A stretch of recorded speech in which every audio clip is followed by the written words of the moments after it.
राधे राधे। जय श्री कृष्णा। आप सभी को मेरे इस YouTube चैनल पर हार्दिक स्वागत है। दोस्तों, पिछले वीडियो में मैंने शैशवावस्था में शारीरिक विकास पर विस्तार से चर्चा किया है, जिसमें बताया है कि कितने महीने में बच्चे का वजन दोगुना और कब तिगुना हो जाता है, उसके जो शारीरिक संरचना है और उसका जो परिवर्तन है वह कब और कितने होता है, इसके बारे में मैंने विस्तार से आपको बताया है। आज की इस वीडियो में मैं आपको क्वेश्चन आंसर पूछूंगी, देखूंगी कितने बच्चों ने कितनी अच्छी तरह से तैयारी की है। पढ़ाना मेरा काम है, पढ़ना आपका काम है। मैं निःशुल्क बिना पैसे का आपको पढ़ाती हूँ और आप अगर पढ़ोगे नहीं तो मैडम क्या कर सकती है। हम तो पढ़ाते हैं आपको, आप ध्यान से आप पढ़ोगे तो आप निश्चित रूप से सफलता प्राप्त करोगे। तो चलो बिना समय गंवाए हुए हम देखते हैं कि कितने बच्चों ने कितने अच्छे से तैयारी किया है। शैशवावस्था में शारीरिक विकास से संबंधित प्रश्न पूछ रही हूँ। पहला प्रश्न है, फर्स्ट ऑफ ऑल पहला प्रश्न, जन्म के बाद एक शिशु की औसतन लंबाई कितनी होती है? बर्थ के समय जब बच्चा पैदा होता है उस समय औसतन एवरेज शिशु की लंबाई कितनी होती है? ऑप्शन आपके पास है, पहला 18 से 20 इंच, दूसरा 8 से 10 इंच, तीसरा 15 से 16 इंच, चौथा 20 से 22 इंच। कौन सा करेक्ट आंसर है बताइए? सही उत्तर क्या है दोस्तों? सही उत्तर है 18 से 20 इंच। भारतीय बच्चों की औसतन लंबाई 18 से 20 इंच होता है, लेकिन जो बच्चे अपरिपक्व अवस्था में पैदा हो जाते हैं 7 महीने में, 7.5 महीने में, 8 महीने में, उनकी लंबाई इतनी नहीं होती है, कम होती है। यह है जो बच्चे पूर्ण गर्भ काल में समय व्यतीत करके जब उनका जन्म होता है 9 महीने के पश्चात, उनकी मैंने बात की है, और उनका वजन जो लंबाई होता है 18 से 20 इंच होता है। दूसरा, भारतीय बच्चों के जन्म के समय सामान्यतः कितना वजन होता है? हम बात भारतीय बच्चों की कर रहे हैं। भारतीय बच्चों की सामान्यतः वजन कितना होता है ये बताओ? 2.5 से 3 किलोग्राम, 2 से 2.5 किलोग्राम, 1.5 से 2.5 किलोग्राम, या 3 से 3.5 किलोग्राम। सही उत्तर क्या है? करेक्ट आंसर क्या है? करेक्ट उत्तर है 2.5 से 3 किलोग्राम। भारत एक विकासशील राष्ट्र है, तो जो अधिकांश बच्चे होते हैं औसतन इनके अगर वेट लिया जाता है तो 2.5 से 3 किलोग्राम ही होता है। बहुत कम बच्चे होते हैं जिनका वजन 3.5 किलोग्राम या इससे अधिक होता है। बाकियों का वजन 2.5 से 3 किलोग्राम के बीच में ही रेंज करता है, 3, सवा 3 ऐसे मान लो। तो अगर ऑप्शन है 2.5 से 3 किलोग्राम तो इसको ही सही मानना आप, ठीक है। नेक्स्ट क्वेश्चन है, शारीरिक विकास में सबसे पहले किसका विकास होता है? शारीरिक विकास में सबसे पहले किसका विकास होता है? पहला मस्तिष्क का, दूसरा गर्दन का, तीसरा भुजाओं का, और चौथा शरीर के निचले हिस्सों का। निचले हिस्सों मतलब टांग, जांग, इनका किसका विकास होता है बोलिए? शारीरिक विकास में सबसे पहले किसका विकास होता है? करेक्ट आंसर है मस्तिष्क का। दिमाग का सर्वाधिक विकास पहले होता है, बाद में दिमाग से सटा हुआ, मस्तिष्क सिर से सटा हुआ जो अंग होते हैं, जैसे आंखें, होठ, गर्दन, ऊपरी भुजा, बाँह, फिर पीठ, पेट, इसके बाद जांग, टांग, और सबसे बाद में पैर। इसलिए बच्चा सबसे बाद में चलना सीखता है।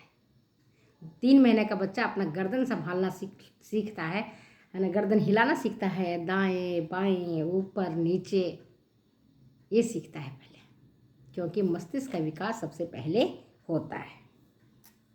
और जो अंग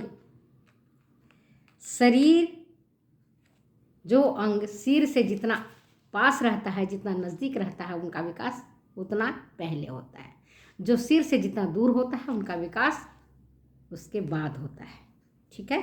इसको हम कहते हैं सिर से पैर की तरफ का विकास, जिसको हम कहते हैं सिफेलोकॉर्डल डेवलपमेंट। ठीक है। नेक्स्ट चौथा क्वेश्चन आपके बीच में है, शारीरिक वृद्धि सर्वाधिक किस वर्ष में होती है?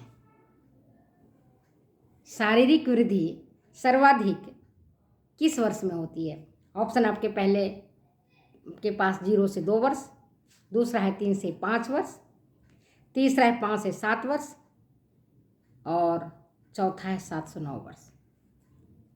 सही उत्तर क्या है? शारीरिक वृद्धि सर्वाधिक 0 से 2 वर्ष की अवस्था में ज़्यादा होता है। मतलब शैशवावस्था में शारीरिक वृद्धि तीव्र गति से होती है। इसके बाद वृद्धि की गति मंद हो जाती है, फिर किशोरावस्था में वृद्धि की गति तेज हो जाती है और बाद में युवावस्था में कांस्टेंट हो जाती है। वृद्धावस्था में शारीरिक वृद्धि की गति लोवेस्ट होती है, नहीं होती है, हैरासमेंट वाला होता है, नीचे जाता है, पेशियां गलने लगती हैं। तो पूछा जाए तो शैशवावस्था में शारीरिक वृद्धि की गति सर्वाधिक होती है। नेक्स्ट क्वेश्चन आपके पास है, जन्म के बाद शिशु का शरीर का कौन सा अंग सर्वाधिक बड़ा होता है? जन्म के बाद शिशु अगर जन्म लेता है तो उसके बाद शिशु के शरीर का कौन सा अंग सर्वाधिक बड़ा होता है? सबसे बड़ा कौन सा अंग होता है?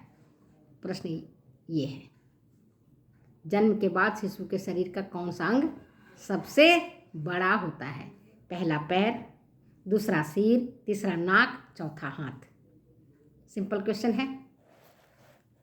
अब आप इसका आंसर आप बताओगे, मैं नहीं बताऊंगी इसका आंसर। ठीक है, इसका आंसर कौन देगा? आप देंगे। नेक्स्ट क्वेश्चन आपके पास, बालक सबसे अंत में क्या सीखता है? बालक सबसे अंत में क्या सीखता है? आंखें घुमाना, चलना, हाथ से गेंद पकड़ना या चूमना? क्या सीखता है बालक सबसे पहले? बोलिए। और सबसे बाद में क्या सीखता है?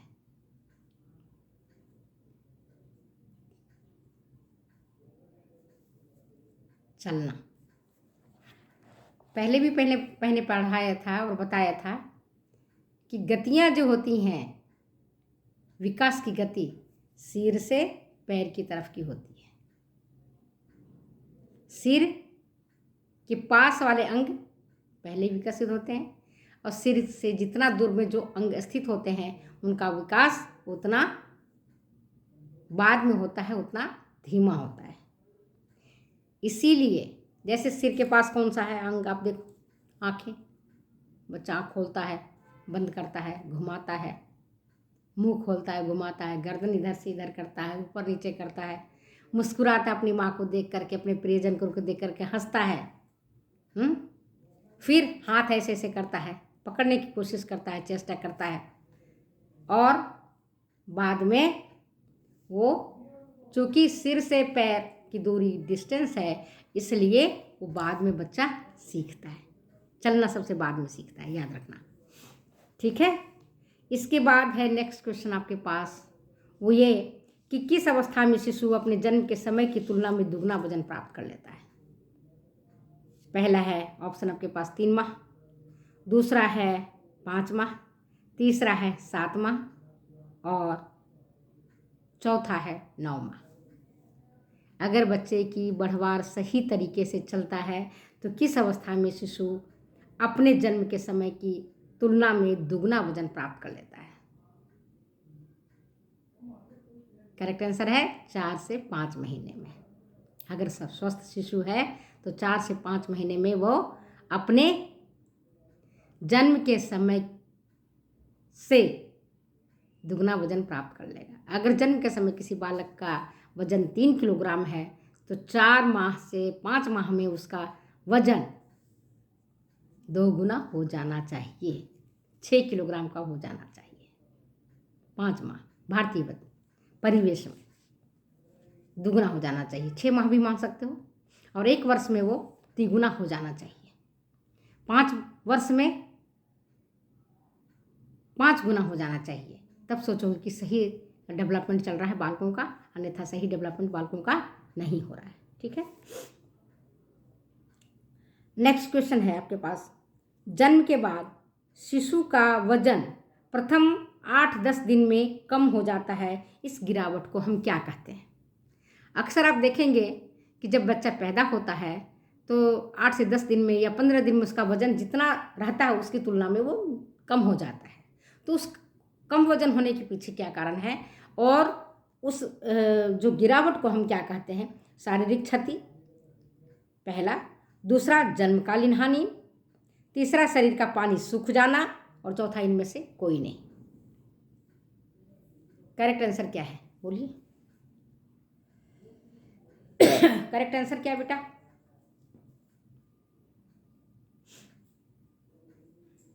अक्सर आप देखोगे ना, जो बच्चा पैदा होता है तो जन्म की तुलना में बच्चे की